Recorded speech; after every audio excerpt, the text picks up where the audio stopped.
everybody, hope you're doing well. Welcome back to another video.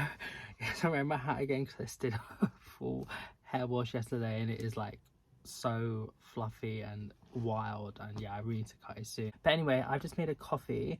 Let's pretend it's tea because we're going to be spilling some today and talking about my worst books of 2025. I've done the 25 worst. I'm going to do the 25 best as well, and that one I'll also do some honorable mentions, probably another 25 because I've already made the list now. And yeah, a lot of these I don't have because I've like given them away or unhauled them, or they were just audibly listened to, and one which I'll tell you about I just don't have the energy to try and find because it's behind so many books. So yeah, anyway, grab yourself a cup of whatever, a snack if you like, and let's get to de-influencing these books. So at number 25 we have The Night Guest by Hilda Knudsenötter. It is translated from Icelandic by Mary Robinette Kowal. This one I gave 3 stars. I don't think it's bad. Like, I think this one is more disappointing than bad. I felt like the beginning and the middle were so good. I was so invested and I just was like eating it up, yum yum yum. Also, it reads so quickly because like some of the chapters are like literally like a line, and then other ones are like, you know, a few actual pages long. But yeah, like it reads so quickly. It's very like intriguing, you just want to follow it. But then the ending just disappointed me because I was like, what? What? But yeah, I'm not really going to tell you much about the plots, but just because I don't want it to be going on for too long, and it probably will be anyway. But quickly, a woman, like, each night she apparently like goes on these adventures, but she doesn't know, and she's like continuously so tired. But she isn't showing, like, she actually sleeps, like she knows she sleeps, but then afterwards it finds out that she isn't actually sleeping. And yeah, here's one I kind of would maybe still recommend because it's just so like fun, but the ending did disappoint me a lot, so yeah, it was one of the worst. Then we have Death at Intervals by Jose Saramago. This is translated from Portuguese by Margaret Joel Costa. Again, it's not particularly bad, and it is one maybe I would still recommend. It's this sort of like land where everyone wakes up at the beginning of the year and there's no deaths like at all, and just sort of like how the government and like different like organizations and like things like that and the people try to deal with the fact that there is no death anymore. The reason I didn't particularly like this is that the writing is very just like all words. Obviously, I mean, that's what books are, but like the lack of like chapter breaks. Like, look how long that chapter is. It goes on for like 3 pages or something. And also it's sort of like 2 stories mashed together. I think both were interesting stories, however I feel like they were sort of just like mashed together in like the 60-40% mark, which I didn't particularly enjoy. But yeah, I definitely will check out the author again. I'm gonna like keep this one, I think, because I may want to read it in the future. But because I feel like there was a lot to get from it about sort of like, you know, death and sort of euthanasia and just sort of like society and stuff as well. But yeah, it was quite disappointing. 23 is With His Words I'm Not Alone by Lucas Reicher. I read this as an e-arc. The author asked if I would read it on Goodreads, and yeah, I felt like it was fine. It was fine. I felt like some of the like intrigue was missing because it's so kind of so obvious, like who is this person that's sort of contacting the main character. But yeah, I feel like some of the anxiety rep was done quite well. But yeah, I was just a bit like, oh, I don't know, like it's just fine, you know. And then we have White Nights by Fyodor Dostoevsky, translated from Russian by Ronald Meyer. This is the one that I do currently have, even though I read it digitally, but I do have the book. Again, it's fine. I think it's a very good exploration of like loneliness, but the characters are just so irritating, especially as the book gets along and they're just constantly crying and laughing. I'm just a hun, get a grip, please. So yeah, it was fine, you know. It was a book I read, and I feel like for like Russian literature and like Russian classics, maybe it's quite good to like get into because it's very short. But like I wasn't taken in by all the hype, to be honest. I was like, oh, it's just a bit like, it's okay, you know. So they were all my 3 stars that I currently have on this list, and now we go into the 2.75s, starting out with A Heart for Christmas by Sophie Germain. This was translated from French by Jo Nicord Garden. This is the one I read. It's sort of a whole vlog where each chapter is sort of like put together, and you have to sort of like open it up each day for like the 24 days of December. It's okay. I feel like the part of her, the main character April, coming out of her shell again and sort of like learning to live and stuff, and the romance was kind of cute, but the characters was very irritating, and just sort of like part of the story and stuff, and how they just kept crying on every day, and was like, oh, again, kind of get a grip. It's not me trying to be like, don't cry ever, because obviously there is a place to cry and there's a place to show your emotions. Like, I'm not saying that at all. It's just like when you're reading it like so much, it's just like, oh, I don't know, it's just a bit annoying. Yeah, some of the plot points and stuff, so yeah, I don't really recommend it, to be honest. I know a lot of people actually have like really hated this book and given it like 1.52 stars. I feel like 2.75 is kind of a little bit maybe generous, but I did think, you know, it's kind of a bit cute, some parts of it, so yeah. We then have The Wood at Midwinter by Susanna Clarke. Again, I felt like it was fine. It's a bit sort of like fable-esque. It has like artwork in here as well. It's very short book. I like the fact that sort of like the wood is a character. I'm just gonna not say the plot anymore just because maybe like later on a few, but anyway, as the book goes along, I'm just kind of like confused. I didn't really know like really what was happening and going on, yeah, I didn't really think it was that good. I did like the fact that like the main character was written to be neurodivergent, which is obviously good rep to have. I think for some people they can enjoy this, but I just felt it was just kind of confusing. I didn't really get where the story was going, so yeah, I wouldn't really recommend that. Number 19, we have one that I was really hoping to not be on this list. It is Ocean Vuong's first poetry collection, Night Sky of Exit Wounds. This is one of my 25 or 2025 books.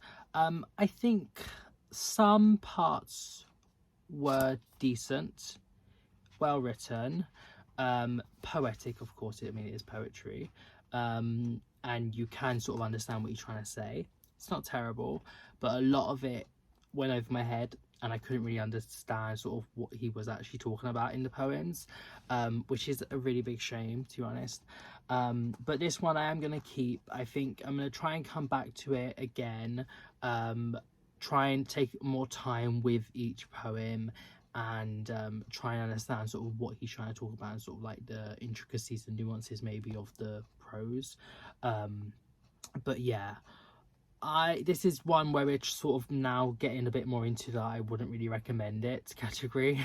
But his novel, well, I've only read one of them, On Earth Really Gorgeous, exquisite, beautiful. So I had such high hopes, was quite let down, to be honest. But yeah, definitely gonna read more Vuong in the future, and try and come back to this again as well. And then finally for my 2.75s, we have The South by Tash Ao. I listened to this audibly. I think it was maybe like a audio arc, or I'm not sure. I think I got it through NetGalley, or I might have just got it through Box. I'm not too sure, but yeah, I feel like some of the plot points in the story was okay, and sort of like the parts where it was like from the main character's like mother's sort of like perspective about sort of like the place of women in Malaysia, and sort of like the family dynamics and stuff, and sort of like the setting, and some parts where it talks about sort of like queerness and sort of like coming of age and coming of yourself, were decent, but I just didn't really like the way the book was sort of like plotted, and just all like different like perspectives and stuff. So yeah, it's part of a new series, but I'm not gonna be continuing it. No, I didn't really like it, to be honest. Little drink break before we get into the more dud books, because now we are going on to the 2.5 stars, and the best of those is Martha Jack and Shanko by Carol Lewis. This is translated from Welsh or Cymraeg by Gwen Davies. I didn't like this book. I didn't like it. No. I just hate reading about animal death, animal cruelty, and like when mean things happen and there's no justice, and it's just like, I think this book has merits 100%. There is definitely good parts and sort of like some symbolism, and the setting and stuff is done well, and sort of like the characters. I just hated reading it, to be honest. I just did not like reading it.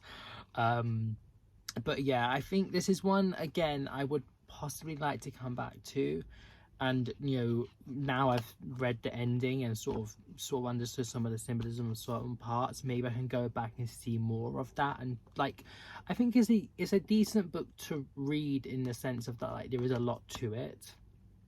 It's just hard to read and very, very bleak and depressing, and yeah, I didn't like this, so yeah.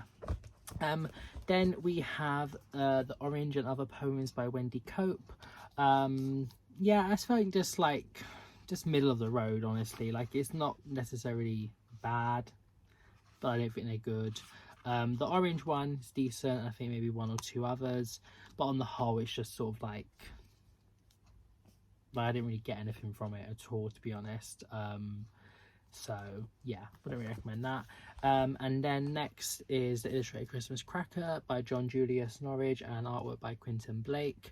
Quite short. It's sort of like witticisms. I think the artwork is good, and sort of like they all add to the like things that talk about.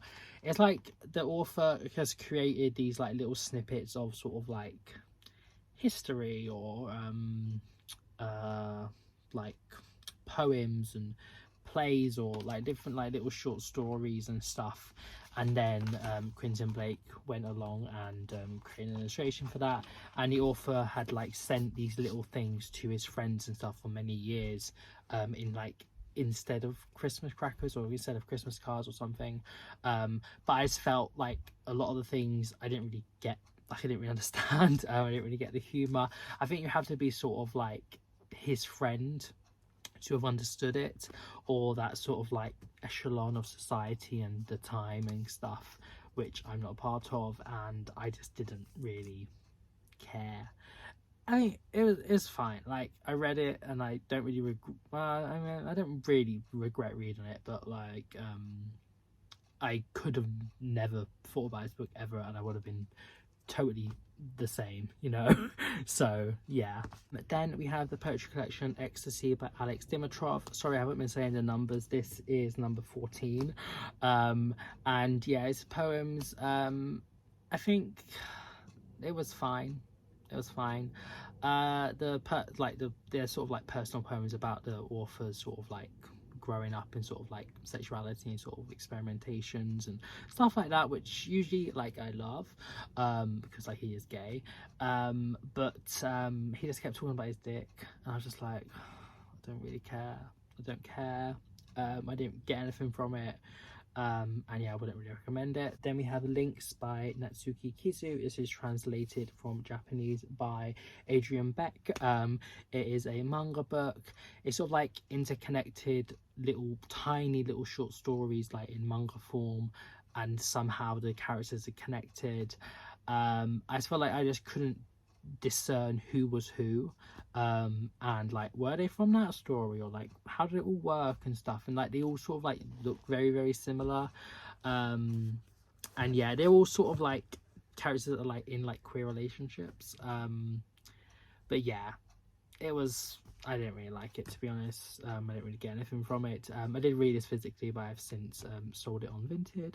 And yeah, a few of the other books are going to be listed soon, or already are. So check out my Vinted page if if like maybe you do like these books or may want to read them, so there's that. But yeah, I didn't like. I do have the whole like all except the last one of Given, which is like there behind a little Christmas card, which I do want to read, and I feel like in that you'll have like a lot more time with the characters to truly give them their own identities and personalities, and sort of explore a lot more. So I'm excited to start that series. Sorry, I think I've got a little bit of a cold, but Lynx, nah, not for me. Then we have Orbital by Samantha Harvey. The Booker Prize winner? The Booker Prize winner? Seriously? A bit, I'm getting my judginess now because we're getting to the books I did not like more.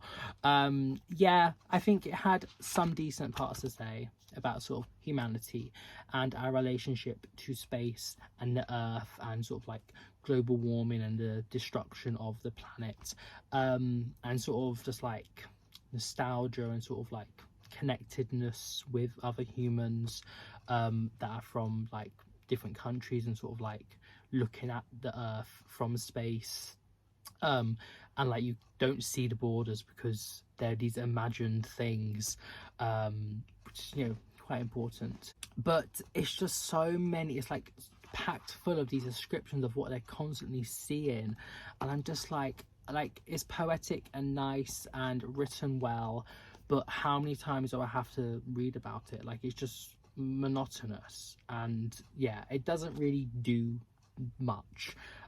So yeah, couldn't recommend it. I didn't really like that.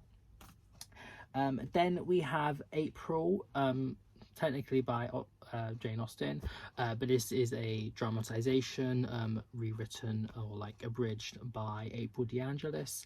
I listened to this. It's sort of like, how long is it? I think it's like 40 minutes to an hour. It's basically just like, here's the plot, dum dum dum, bye. And you didn't really get to really embrace any of the story. So yeah, this is all like a placeholder rating for Emma. I will eventually read the actual novel by Jane Austen, which I'm very excited to, because it's going to be quite humorous and funny. And like, I've only read one Austen, Pride and Prejudice, like a few, 2023 I think it was. I definitely want to read more by Austen, and I have a couple books by hers, but yeah, I do want to read Emma. This is just sort of a placeholder because it was for my university book club, and they was reading Emma. Nobody finished it, because like it was just, we had a lot on, but I thought I'd just read this to sort of I understood the story. But yeah, I don't think I'm actually ever going to read any of these other sort of like dramatization, abridged versions. I think they're made by like BBC Sounds, BBC Radio or something. Yeah, I mean, I didn't hate it, but I was just like so indifferent, and I didn't get anything really from it. Then we have another poetry collection. Poetry did not slap this year like nearly much at all. Like I didn't really read too much poetry, but like most of the ones I read I didn't enjoy. But it is All the Good Things You Deserve by Elaine Feeney. I just didn't understand it. I didn't understand it. Like, it's just confusing. I think some of the intentions and what she was trying to do about sort of like being a survivor of sexual assault, and like other parts about sort of like being a woman in contemporary age, but they just didn't really make sense. Like, I just couldn't follow it. So yeah, I wouldn't recommend that. I didn't really like it. Now we get on to my 2.25 star reads, and I just bring the laptop closer just so I can read from here instead of looking over there, because they're all books I don't currently have. Number 9 on my worst book listing is Rosarita by Anita Desai. I think the intention and some of the plots was okay. It's all about sort of you know, immigrant experiences and sort of like this woman trying to reconnect with her mother and like learn things that she didn't really know about her. But I just didn't like the writing style and the way it was like told to us, and sort of how you like read the book or like listened to this book, this one. and yeah, I just couldn't really put myself there, and I just didn't like the way it was written, to be honest. Like, that's the main thing. I just didn't have any connections to it. Then we have Mayfly by CJ Lead. I didn't read this physically, but I gave it to my sister afterwards. It's a sort of like I think it's like, oh, what's that word called, like American Psycho? Is that what it's all based on? I don't know. It's basically this woman that's practically like Elsa in like the Disney part that's next to the main one in LA. And she's very like introspective, and she sort of like delves into like all these thoughts and like things and stuff, which was okay, decent. Also like the setting of Hollywood and sort of LA, and how like it's such a sort of like plastic city, but there is like this undercurrent of, you know, real things going on and stuff. But then it just sort of like spirals and spirals, and I just didn't really get where it was going. The main character was just like very irritating, and yeah, it just sort of was like, what?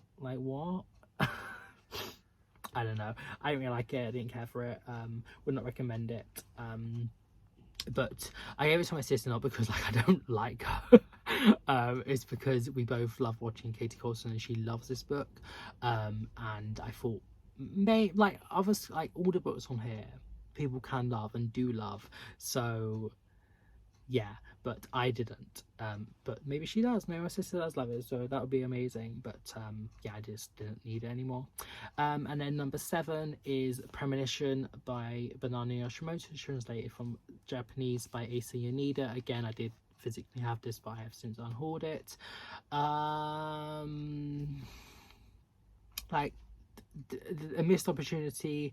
The premonition aspect is so minimal, like she could have done so much more with it.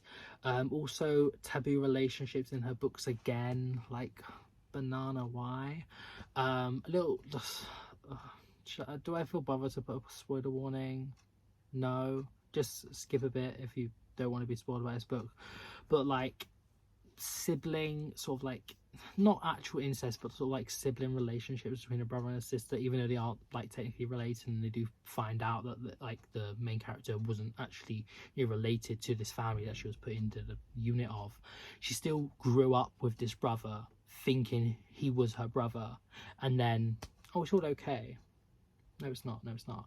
Also, the main character's aunt is a teacher, and her sort of like relationship with a student, it's not okay, is it? No, thank you. Don't like these relationships, don't want to read them. The writing style in this book is good, very ethereal and sort of like nice to read, I guess, in that sense. Like, I've read this, my 3rd Yoshimoto book, but yeah, not for me. I didn't like it. Then we get on to my 2-star reads. I only have 2. This is number 6 on the list, Cassandra by Crystal Wolf. This is translated from German by Jan van Herrick. Very, very interesting story. Very interesting plot. Intention. Abysmal execution. Hated it reading this so much. Oh my god, I hated it. Basically it's all like one like chapter, like there's no chapter breaks, there's very little sort of like line breaks. You just like read the whole thing from start to finish, and then right at the end there's one single chapter break in the book. So yeah, it's following like Cassandra, who is part of the Trojans, I think, like one of the Trojan women, and she was like, well, given the gift of being able to prophesy things, but no one around her believes her. So yeah, that aspect, lots of characters, lots of sort of about like the real myth of Cassandra and the Trojan War, and sort of like Achilles and Paris and Agamemnon and stuff like that. It's basically like her, she's on the ship, I think, is it Agamemnon, or niece or someone is taking her and her family and stuff to, I don't know, Athens, Greece, somewhere. And then she's like thinking back on her life, and it's like very up and down. I guess in the sense that like when you are thinking about things, you do sort of like go from plot to plot and stuff. But when you're reading it, it's just like, have some direction, have some flow through. So yeah, I'm gonna keep this one, to be honest, because I like the look of it, and I want to try and collect mythology books because I feel like I like the look of them. But yeah, I think it could have been so amazing if it was plotted better, you know. So yep. And then my other 2-star is Perfection by Vincenzo Letteranico, translated from Italian by Sophie Hughes. So many people have loved this, like, well, last year. Like, it's been a 5-star book. It's been so like well acclaimed. I just didn't like it. I just did not like it at all. Well, I say that, I think there is some there are some redeeming qualities. I think the way it talks about sort of like social media and sort of like the modern age and sort of like being fed up with our lives and sort of like monotony of stuff is all decent. Trying to find sort of a purpose in the things you do, but the characters are just so boring, and they're just part of this sort of like class or society or whatever that I just do not like reading about. They're like Italian expats living in Berlin and sort of like do sort of like the sex and stuff. Just God. And they're sort of like trying to, like, they're like digital creatives or something, and they're just trying to find the next big thing, and sort of like their friends and sort of like in different parts of Europe. Also, I think another good thing is about how like English is used as like the lingua franca for sort of like groups of international friends, and like as someone, as a like, native English speaker, it's something I would probably take for granted. And yeah, I feel like that was quite a good insight, but yeah, it was just boring, and I just didn't really care. I just didn't care. Now we will be going into my sub 2 stars, because that was number 5, but I need to get some water. So number 4 in the countdown is We Had to Remove This Post by Hannah Bever. It's translated from Dutch by Emma Rout. This book is unfinished. Hannah, come finish your book. Come finish your book, please. Yeah, this book is unfinished. Yeah, I didn't like it. The main character, can't remember her name, don't care to think about it, works as sort of like a content moderator. She has a girlfriend. I love like sapphic rep, but like have some decent plot. I kind of love making these worst videos because I can just be savage. Yeah, and then sort of like her and a group of friends start like thinking some of the things, and so I guess like obviously if you're seeing these horrible acts every single day at your job, like it's gonna obviously impact you, but then like when you're sort of like saying like these slurs and thinking things and stuff, I'm just like, oh, I just don't care for you anymore. And then sort of like the ending, unfinished. She does just like writing at a keyboard, dum dum dum dum dum. Oh look, I'm just gonna make a coffee, goes off. I was like, oh, my book, I'll just send it to publishers now. Bitch, finish your book. The ending is so stupid. Like, I'm just like, it is so unnecessary. Yeah, I didn't like that, would not recommend it. Obviously, like, my track record with Dutch literature is very bad. Like, have I enjoyed a Dutch book? I don't know. Like, one of my least favourite books I've been trying to get rid of on Vinted. I'm just probably going to say the charity shop now. Like, honestly, I don't really care. The Discomfort of Evening. Hated it. despise it.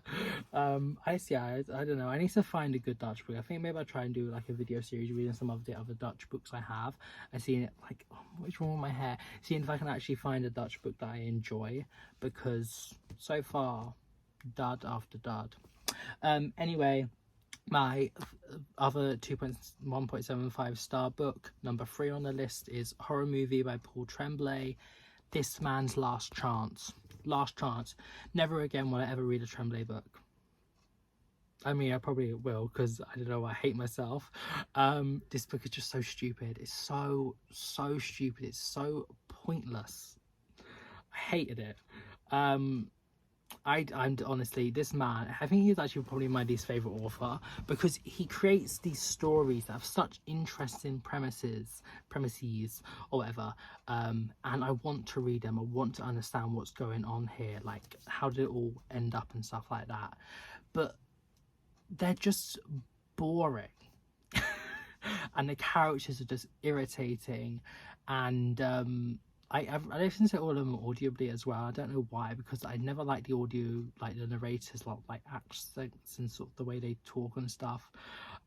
Yeah, didn't care for it one single bit, hated it. Would not recommend it. Then we have my 1.5 stars. This, yeah, I didn't have any sort of like 1.25 or like 1-star books, but I guess like these final like 5 or final 4, I guess, really are the ones I like actively disliked. So many other ones I was just like, didn't really care for it, but it's not really that egregious. Like, I'm just like, okay, like I just kind of wish I didn't read it. But anyway, this one, I wish I didn't read so much. Not One Day by Anna Garetta, translated from French by Emma Ramadan and Anna Garetta. Pretentious drivel. Pointless book. Hated it. So stupid. Just irritating. Like, honestly, I don't know why I read this book. Interesting premise about a woman sort of thinking of the people that she's loved or been loved by, and sort of like writing them in like a list that's like not chronological but like based off their name. And she's set out like, I'm gonna write about these women for like 30 days, whatever, and every day I'm gonna do it. And then at the end she's like, oh no, I didn't complete it.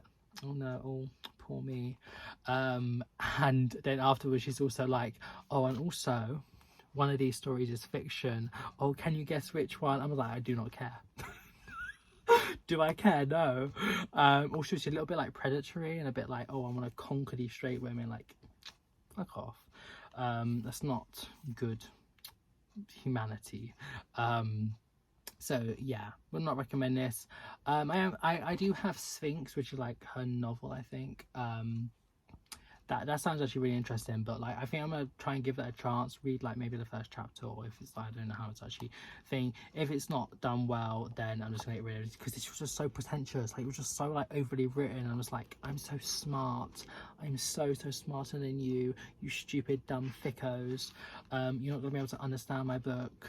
No, it's because it's crap. Bye. And then the number 1 worst book of 2025 is Brat by Gabriel Smith. Bitch, why is your main character called Gabriel? Kind of stupid. Lots of people say like, oh, it's like a meditation on grief. It's like, oh, it's like so like horrific and so good. Like, if you don't get it, then you just don't get it. Like, hun, I'm good. If I don't get it, then I'm happy about that. I'm happy about that. Stupid, pointless book. Interesting premise, interesting parts, did not go anywhere. Main character is obsessed with his dick again. I was like, oh god, no, not for me, love, not for me. I didn't really know what else to say about this book. Do I care to say anymore? I'm just a bit weird. Also, I'm so thirsty that I only went and had a little bit of drink. Like, why didn't I actually bring any up? And I've got a little bit of a headache. don't feel too good. I think I've got a bit of a cold coming. I kind of want this video to be over. Yeah, Brat, would not recommend it. It cover's kind of cute. Interesting things about the main characters, sort of like his dad dies and then he finds this sort of like manuscript that each time he looks at it the things change, and his VHS that like has like a different family in it. They don't go anywhere. They don't go anywhere at all. No. Again, obsessed with his dick. I think, did I say that? I think so. Which I just did not care about. Irritating. Yeah. No, would not recommend it one single bit. Never gonna check him out ever again, probably. That is my wrap up of the worst books of 2025. I do have some DNFs that I will maybe do a separate video that probably could have gone in here, but yeah. Anyways, hope you enjoyed it nonetheless. It's kind of fun to be a bit, you know, bitchy and a bit catty and a bit spilling the tea and all that shit about books that you did not like. I also, like, this is the only videos I ever do where I actually swear. I never, like, swear in my books, but yeah. Fuck Brat, fuck Not One Day, fuck that, and fuck, what was the other one? Horror movie. Paul Tremblay. Never again. Bye. Anyway, bye to you as well. Have a nice morning, night, wherever you are in the world, and I shall be seeing you very soon for the best books. Stay tuned because I'm excited. That one's probably gonna be a lot longer, but well, I mean, this one's probably long, but stop talking. Goodbye. See you.